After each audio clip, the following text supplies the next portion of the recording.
Hello, boys and girls. Welcome to another Your Story Hour program. So, Aunt Nikki, I understand you have an historical story for us today. Yes, I do, Uncle John. And it's an exciting story about a very special little girl who did some pretty big things in the first successful English colony in America. That would be the Jamestown colony, right? Right you are. So the little girl was... Pocahontas, the favorite daughter of Chief Powhatan. She's the one. Her father was the supreme chief of the Powhatan Confederacy. Was the Powhatan Confederacy a very big group? It was an alliance of about 30 bands of Algonquian Indians who lived in what is now Tidewater, Virginia. The population numbered about 15,000 people, ruled over by both men and women chiefs, who were mostly close relatives of the supreme chief. Do we know a lot about Pocahontas and her family? We know more about her adult life than her childhood. Sources vary widely about her early years. For instance, most sources say she was the daughter of one of the many wives Powhatan married temporarily to strengthen alliances, but at least one source says Pocahontas was named for her mother, the chief's permanent and well-loved wife. In this story, we've tried to reconcile the sources as much as possible. And today, our story will start with Pocahontas's birth in about 1596. That's a long time ago, and if I remember correctly, people spoke a very different form of English back then. That's right, and it would be difficult for us to understand. So the characters in this story will all speak modern English. The Native Americans too? Yes, of course. They actually spoke a dialect of Algonquian, but again, we wouldn't understand it. So just remember that in the beginning of Aunt Carol's story, the English and the Powhatans could not understand each other. All right. So what's the name of today's story? I call it Pocahontas, Girl of Two Worlds. When she was born, Pocahontas was given the name Matoaka. Her father was captivated by her from the beginning.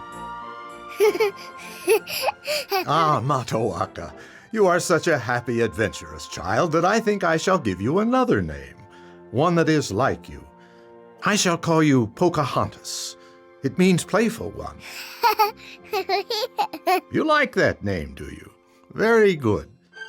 Of all her siblings, Pocahontas seemed to have been closest to her half-sister Matachana. As Pocahontas grew, this older sister no doubt helped to teach her the things every Algonquian woman needed to know, such as how to use hot stones to boil acorns in a basket woven so tightly it held water. Have the acorns boiled long enough, Matachana? Yes. The water has stopped boiling now. And see how dark brown it is? That's the bitterness coming out. Now what do we do? We very carefully pour the water out, like this. There. Next, we'll... Pocahontas! What are you doing? Eating an acorn. I love acorns. Ugh, that tastes awful. One boiling isn't enough. We must change the water several times until it is clear. Then the bitter taste will be gone. Cheer up, little one. After we boil and mash the acorns, we'll make acorn cakes with nice, sweet honey. You like acorn cakes, I know. I used to. Maybe it's a good thing you ate the bitter acorn. This is a cooking lesson you'll never forget. Even as a young child, Pocahontas no doubt heard the fearful predictions of the priests who served the Powhatan's major deity, the devil god Okius. In times past, adventurers had kidnapped Powhatan boys and sold them as slaves in the Caribbean, so the priests warned the chief to destroy all strangers. However, when Pocahontas was about 8 years old, a white man appeared in the region leading a ship's crew. They visited the Rappahannock, a friendly band of Powhatans, who welcomed the newcomers with games, dances, and feasting. Unfortunately, the ship's crew didn't respond with kindness. Father, why are you so sad? Oh, Pocahontas, my heart is sore. My good friend, Taquos, chief of the Rappahannocks, has been murdered. Who killed him? A stranger came from across the sea. Taquos welcomed him and his men, who pretended to be friends, but they were slavers. They kidnapped the chief's son, and when the chief and his warriors tried to rescue the boy, the strangers killed them. That's awful. The Rappahannock's arrows were no match for the strangers' muskets. We must get hold of such weapons soon, and get as many as we can. After the attack on the Rappahannocks, the Native Americans were more fearful of strangers than ever. Then, in May 1607, when Pocahontas was about 10, a new group of strangers arrived and took up residence in Powhatan territory on what is now called the James River. The devil priests redoubled their warnings about the dangers of strangers. And although these warnings concerned Powhatan, he was still reluctant to go to war. And Pocahontas, always the adventurous one, was curious about these newcomers from across the sea. Father, may I go visit the strangers in their town? The strangers who kidnap children always take boys, not girls, so I think you should be safe enough. Yes, you may go, my child. Thank you, Father. Be careful while you are there, my daughter. Keep your eyes open and find out as much as possible about them and what they are planning. Pocahontas took her father's advice. But even though she was spying on the strangers, that didn't stop her from trying to communicate with them or from having fun with the children in the settlement. See, Jacob? Just watch and do what I do. You can do a cartwheel too. A cartwheel? Yes, just go over like this, with your hands on the ground and your feet in the air. Then throw your feet around to complete the circle. Easy. Look, William. It seems the Indian maiden loves fun. She's keeping the boys entertained by teaching them new tricks. Mark my words, Cotton Smith. Savages can't be trusted. There are about 100 men and boys in their group, Father, but no women. That is not a good sign. Men who come alone are very likely to come for war.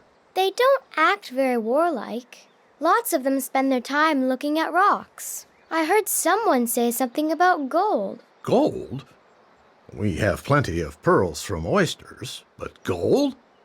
Oh, they're wasting their time. They were all very friendly to me. One of the colonists, William, likes me. And the one who calls himself Captain Smith is very nice too. He's a member of their council. Somehow I don't trust them. Your uncle Opechancanough tells me that as soon as they arrived, they began building a settlement with a wall of logs around it. And now they're building other structures inside it. That makes us think they plan to stay. They live in buildings they call cabins, a lot smaller than our longhouses, and they're building a storehouse. In the place where they worship their god, they sit on rows of logs under an old sail, stretched out overhead for shade, while one man stands up and talks. What else did you see? They're a lot shorter than our men, and they wear coats all the time. In this heat? Not only that, they don't take baths. They don't? Well, but they must get very sweaty in those coats. And smelly. Ugh. And, Father, they have hair on their faces. Lots of it. On their faces? Poor things. Short, dirty, and hairy-faced, just like animals.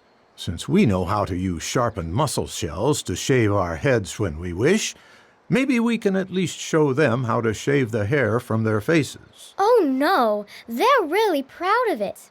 You're joking. No, Father. They call it beard and mustache. Oh. I have heard some say they are not really human. I begin to see where that idea comes from. As it turned out, when summer arrived, the colonists were forced to remove their heavy vests and jackets, and the soldiers laid aside their armor. As the colonists continued to build their settlement, Captain John Smith, commander of the soldiers, knew that the best way to learn about survival in this new land was to speak with the people who lived there. But first, he'd need to learn the language of the Powhatans. He turned to Pocahontas for help. Pocahontas, Yes. I know you want to learn English, English? Yes, more English. and I want to learn your language. So let's try an experiment. I am holding a hatchet. See? hatchet. Hatchet? Yes, hatchet. What is your word for it? Tomahawk. Tomahawk. Hatchet. Very good. Now, here's a sword. Sword, Sword. Monocook. monocook. Yes. Yes. The colonists faced several problems over the next few months, not the least of which was sickness. By August, colonists were dying almost every day from malaria and typhoid, and Pocahontas saw that they were running out of food. Father, I would like to take some maize to the men of Jamestown. Why do you care about the Englishmen so much? They've become my friends, Father, and they're suffering. All right, then. Take as many men as you need to carry the food. Thank you, Father. Pocahontas, it's good to see you again. And what are all these baskets of corn you've brought with you? Your people are hungry, Captain Smith. My people help. You are a dear, kind child. My brother, Chief Pochins, said he'll also bring you food. Maize like this. And some fish, too. And other villages are going to give you more maize. And maybe some wild game. God bless you and your people, Pocahontas. Certainly God has sent you, my friend, to preserve us from death. In December, Captain Smith decided to explore the Chickahominy River area, but he ran into hostile Native Americans. His companions were killed, and he was captured. Chief Opechancanough displayed his prisoner in several villages to prove that the white men were human. After about 10 days, Smith was taken to Chief Powhatan's village. I hear sounds of great celebration, Opechancanough. Is it because you have captured me? Yes, Captain Smith, it is. And who knows what's in store for me now? Come, it is time for you to face the judgment of Chief Powhatan.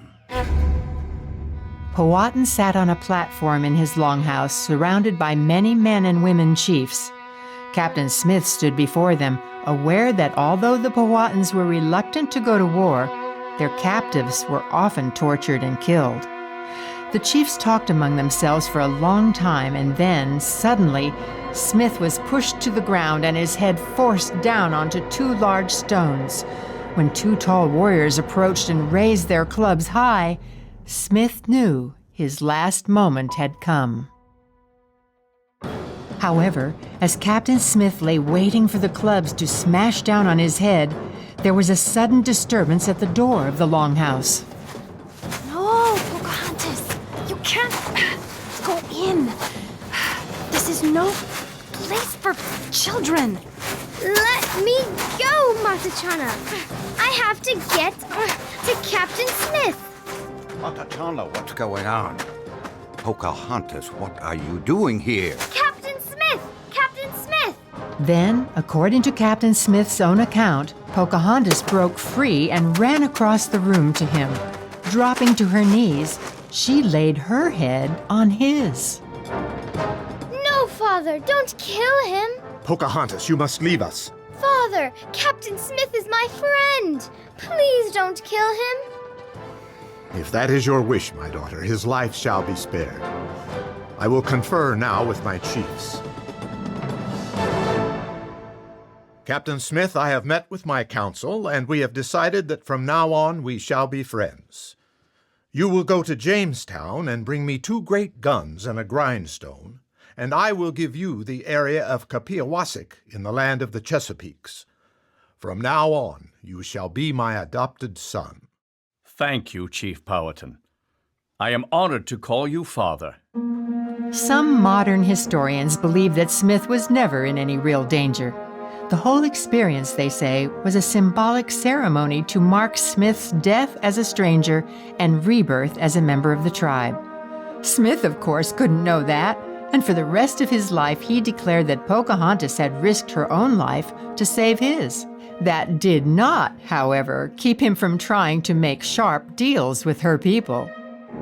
Opechancanough, here are the great guns Chief Powhatan has requested. Take these 2 cannons and that millstone as well. Thank you. Come, men, let's take these presents to Powhatan. What is this? There's no way we can lift these guns. They are much too heavy. Oh, I'm so sorry. The millstone is heavy too, so... let me see. Why don't I send some copper kettles instead, and these iron knives for Chief Powhatan and his family? Well, maybe. I'll give you some fine cloth, too, and some needles and garden tools. I thank you. I'm sure Powhatan will be pleased. Both the English and the Native Americans were constantly trying to get the upper hand. The Powhatans wavered between wanting to claim Jamestown as being under their command to wanting the strangers to leave, afraid that the settlers' real intention was to rule over them. And although the English were busily struggling to survive, they did dream of someday bringing the Powhatans under their authority. As a result, by 1608, both sides operated from hidden motives. Early in January, Pocahontas took more food to Jamestown. On the very day, as it turned out, that 40 new colonists arrived, even though Captain Smith had implied that the colonists would leave as soon as they had a seaworthy vessel. Then Jamestown's storehouse burned, destroying their corn supply, and the colonists began demanding food from the native villages, and in increasing amounts. Pocahontas was kept busy calming anger on both sides. Smith promised he would leave when a good ship came. Maybe he didn't know more people were coming. He lied to me. They're staying, and they keep demanding more food. They need food because their storehouse burned. Father, sometimes things just happen. Your father now charges us 12 copper kettles for the corn we buy, instead of just one kettle. But Captain Smith, food is very valuable now, even for our own people. It hasn't rained in a long time, so the corn doesn't grow well. At some point, it occurred to Powhatan that if the colonists ran out of supplies, perhaps they'd return to their home across the ocean. So he told his people to bargain sharply with the strangers and get as many of their weapons and tools as possible. In the spring, some warriors even tried to steal swords, but were captured and condemned to be hanged. Threats of war didn't free them, so Pocahontas came to Jamestown to plead for their lives. Please, Captain Smith, look out there. My father has sent a wonderful gift for Jamestown in exchange for the captive warriors. Does your father think we can be bribed by... Please don't hold the chief responsible for the deeds of a few rash warriors. Look, see all these baskets of corn? The new canoe on the river? Pottery, baskets, and many pearls. Yes, it is a handsome gift indeed, but... This is just a token of my father's regard for you. Please accept this great gift in exchange for... Yes, well, all right. For your sake, Pocahontas, I accept, and I will send the captives back to him. Shortly after this, another ship arrived with 70 more colonists, including the first women. Relations between the English and the Powhatans grew worse until, late that year, Powhatan ordered Pocahontas not to visit Jamestown anymore. Then, in September 1608, while Jamestown continued to struggle for survival, Captain John Smith became president of the council for the colony. He immediately made the rule, "He who does not work does not eat." This pronouncement spurred the idle gentlemen of the community to be productive and earn their keep. Every man was ordered to plant a garden. Meanwhile, hostile incidents with the Indians kept Jamestown on the defensive, and during one of these occasions, as Smith was carrying a bag of gunpowder across the fort... Oh! It exploded! I'm burned! Help me, William! I've beaten out the flames, Captain, but you're badly burned. Oh!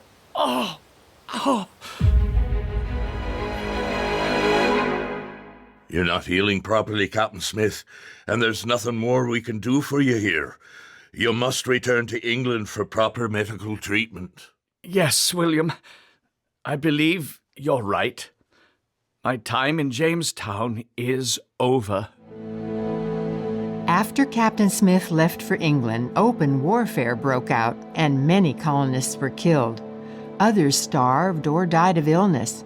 In all, 900 colonists had come to Jamestown, but by the spring of 1510, only 60 starving adventurers were left. They had already boarded a ship to leave when the new governor, Sir Thomas Gates, arrived with supplies and yet more colonists.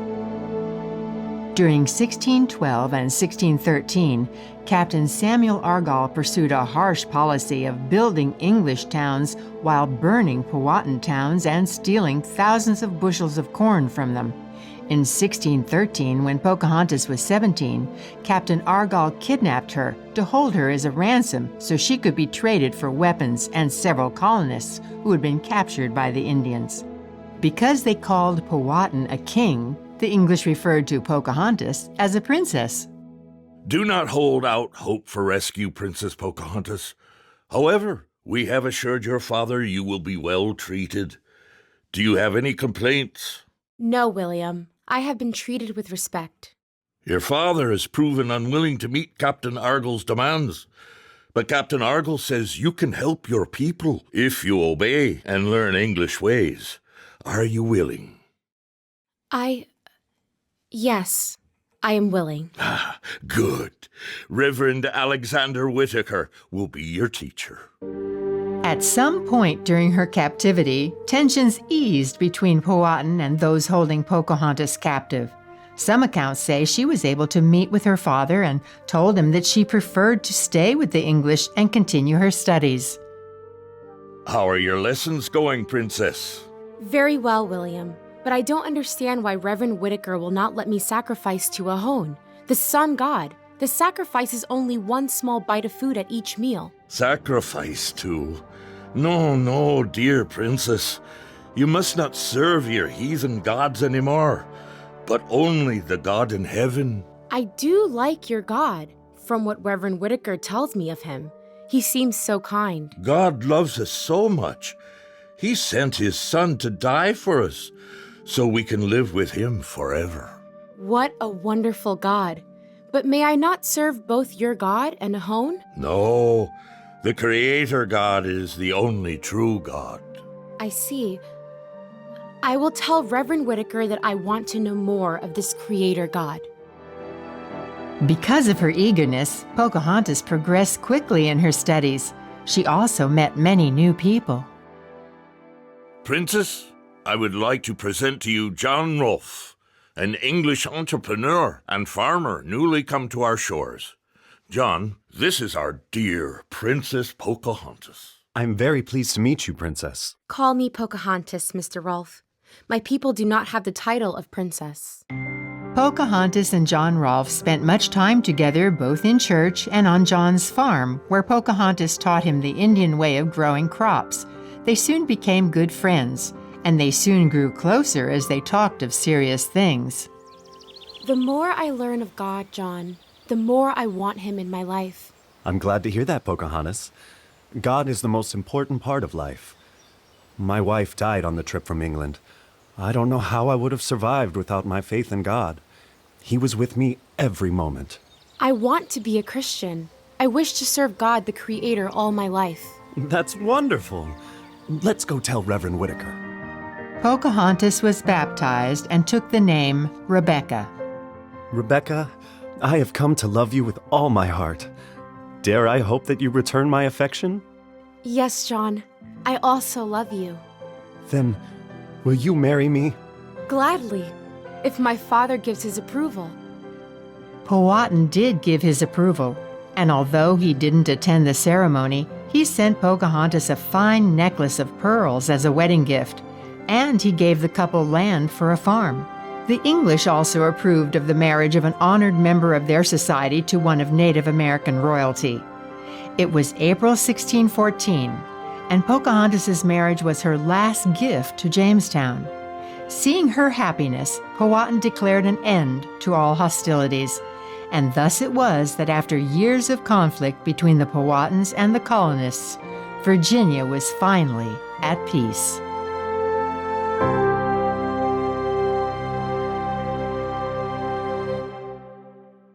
So, Aunt Nikki, did Pocahontas and her husband John Rolfe live happily ever after? They were happy, especially when their son Thomas was born in 1615. Unfortunately, they didn't have long together. In 1616, they went to England. Pocahontas was popular, and she even saw John Smith again. But just as they started back to Virginia, she became sick and died suddenly. Oh, no. That's so sad. In her last moments, she tried to comfort her husband by reminding him that everyone has to die and that he still had their son to live for. What unselfishness. That was Pocahontas, and I think that's why her story has endured. But what happened after that? Well, Thomas, Pocahontas and John's son, lived in England, and at the age of 20 he returned to Virginia. He took up his father's farm as well as 1,200 acres left to him by Chief Powhatan, who had died a year after his daughter. I see. You know, Aunt Nikki, I've heard that some famous Americans are descended from Pocahontas. Yes, that's true. Thomas and his wife Jane produced several lines of outstanding people who served their country. And I know that their descendant John Randolph was a congressional representative for 34 years and then minister to Russia. Yes, and President Woodrow Wilson's wife was also a descendant. It's amazing what can happen when even a child is willing to follow where God leads. Amen to that, Uncle John.